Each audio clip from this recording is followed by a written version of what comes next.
बिस्मिल्लाहिर्रहमानिर्रहीम। अस्सलाम वालेकुम। क्या हाल है फ्रेंड्स? उम्मीद है सब ठीक होंगे और सब अपने अपने कामों में बिज़ी होंगे। आप सबको मेरे गार्डन नेचर चैनल पर खुश आमदीद और मेरी तरफ से आप सबको बहुत बहुत ईद मुबारक। मैं काफ़ी अरसे के बाद एक वीडियो लेकर आई हूँ। अभी मैंने बहुत दिनों से कोई वीडियो नहीं डाली थी, काफ़ी बिज़ी थी। रमज़ान था, ईद आने वाली थी, तो काफ़ी बिज़ी थी मैं। तो देखिए फ्रेंड्स, ये मैं नर्सरी से लेके आई थी। ये है एक ड्राइसिना की ही एक वैरायटी होती है।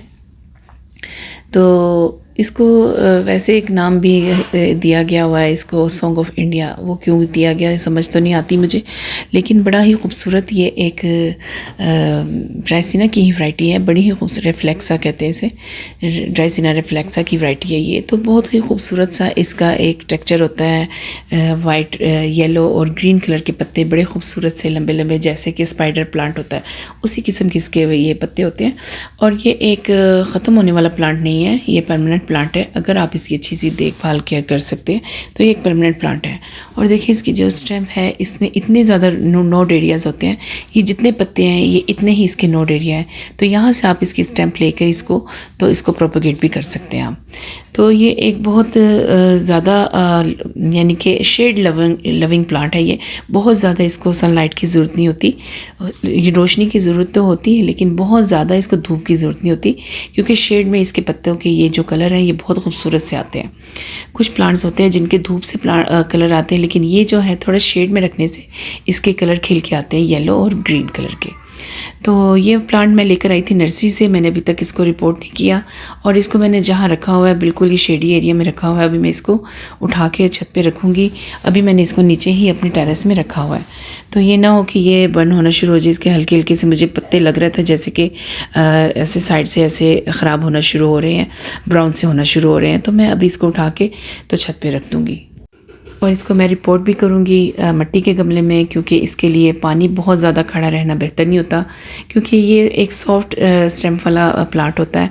तो जो भी सॉफ्ट स्टेम वाले प्लांट होते हैं उनकी देखभाल बिल्कुल ऐसे ही करनी पड़ती है जैसे कि हम सक्लेंट्स की करते हैं।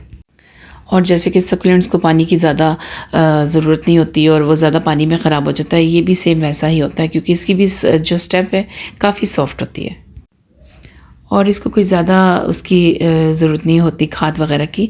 और इस पर ज़्यादा पेस्ट वगैरह का भी अटैक नहीं होता इसके पत्तों पर। ये देखिए इसके कितने अच्छे शाइनिंग और ख़ूबसूरत कलर वाले इसके पत्ते होते हैं। तो बहुत ज़्यादा इसको केयर की ज़रूरत नहीं होती, बस पानी का ख्याल रखना पड़ता है। और तेज़ बारिश वगैरह जहाँ पर आती हो वहाँ नहीं रखना, और फुल यहाँ पे सनलाइट हो वहाँ पर इसको नहीं रखना। यही इसकी केयर है। तो आप इसको काफ़ी साल तक अपने घर में रख सकते हैं। और अगर आप इसकी पानी की और धूप की यानी कि वो नहीं कर सकते केयर, तो फिर ये आपके पास एक साल भी नहीं रहेगा प्लांट।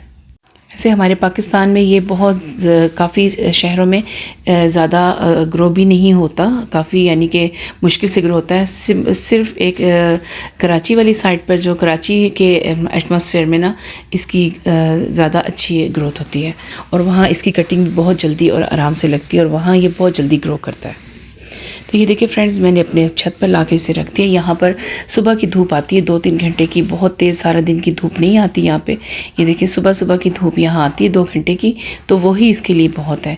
क्योंकि मैंने इसको कुछ ज़्यादा ही शेड में रखा हुआ था, तो इसने ज़्यादा भी जहाँ अंधेरा हो वहाँ पर भी नहीं रखते, कि उससे भी इनके लिए फिर ख़राब हो जाते हैं।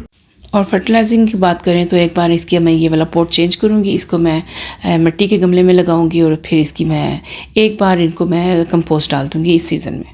अभी इसकी ग्रोथ स्टार्ट हो जाएगी, क्योंकि अभी अच्छा मौसम है, ना बहुत ज़्यादा सर्दी है ना बहुत ज़्यादा गर्मी है। तो अभी माशाल्लाह से ग्रो करता रहेगा, और ये सीज़न है अभी इसका गर्मी का शुरू वाला, ये इसी में बहुत अच्छी ग्रोथ करेगा। और इसकी सॉइल के लिए अगर आप इसकी सॉइल अच्छी सी यूज़ कर सकते हैं, कोई वेल ड्रेन सी, जैसे कोई कैक्टस वाली सॉइल हो या कोई सक्लेंट वाली सॉइल हो, तो वो बहुत ही ज़बरदस्त रहती है इसके लिए। उसमें ये बहुत अच्छी ग्रो करता है, क्योंकि ये पानी से प्लांट मरता है, और वो जो सॉइल होती है उसमें पानी ज़रा भी खड़ा नहीं रहता। तो सेम इसकी केयर वैसे ही करते हैं हम, जैसे कि हमारे सक्लेंट्स होते हैं, उनमें पानी खड़ा नहीं रहना चाहिए, उनकी सॉइल बहुत वेल ड्रेन सी होनी चाहिए, और थोड़ा सा शेडी एरिया में रखना चाहिए। और अगर आप इसको बुशी बनाना चाहते हैं तो इसकी हल्की हल्की ऊपर से कटिंग करते रहा करें, फिर इसकी लंबी लंबी ब्रांचेस नहीं बनती और घना घना ये निकलता है, इसकी मल्टीपल ब्रांचेस निकलती हैं, तो बहुत ही खूबसूरत लगता है ये वाला प्लांट। और अगर आप इसको एक बार 10 या 12 इंच के गमले में लगा देते हैं, मिट्टी के गमले में, तो इसको तो आपको 2 या 3 साल तक इसकी बिल्कुल भी यानी कि आपको रिपोर्टिंग की ज़रूरत नहीं पड़ती, क्योंकि इसकी जो रूट्स होती हैं वो बहुत ज़्यादा बड़ी नहीं होती, तो उनके लिए बहुत ज़्यादा जगह की ज़रूरत नहीं होती। अगर फिर भी बहुत ज़्यादा अगर रूट बॉन्डिंग हो जाए तो आप इसकी रूट बॉन्डिंग भी कर सकते हैं, लेकिन स्प्रिंग सीज़न में। और फिर जो कटिंग आप करें वो भी स्प्रिंग सीज़न में ही, अगर आप उसको इसी गमले में दोबारा साइड पर किसी भी जगह पे लगा दें तो वो भी ग्रो कर जाएगी बहुत अच्छी, लेकिन स्प्रिंग सीज़न में बहुत अच्छी इसकी कटिंग भी लग जाती है। बस कटिंग लगाने के बाद तेज़ धूप में ना रखें, तेज़ बारिश में ना रखें, तो आपकी कटिंग भी इसकी बहुत अच्छी लग जाएगी। और जब भी इस प्लांट को लगाएं तो एक गमले में कम से कम 2-3 स्टेम्स आप ज़रूर लगाएं। कभी भी आप सिंगल स्टेम वाला ये प्लांट अपने घर में ना लाएं नर्सरी से। नर्सरी से भी जब भी आप लाएं तो कम से कम उसकी 2-3 स्टेम्स होनी चाहिए। फिर ये प्लांट बहुत ही खूबसूरत सी लुक देता है, घना सा और बुशी सा। तो देखिए फ्रेंड्स, आज आपको मैंने अपने इस प्लांट के बारे में कुछ इन्फॉर्मेशन दी, इसकी प्लांट की केयर कैसे कर सकते हैं और कैसे हम इसको बढ़ा सकते हैं, कैसे प्रोपोगेट कर सकते हैं। अगर आप आज आपको मेरी वीडियो अच्छी लगे तो मुझे कमेंट में ज़रूर बताया करें। मेरे चैनल को लाइक, सब्सक्राइब और शेयर ज़रूर करें। मिलते हैं नेक्स्ट वीडियो में। अल्लाह हाफ़िज़।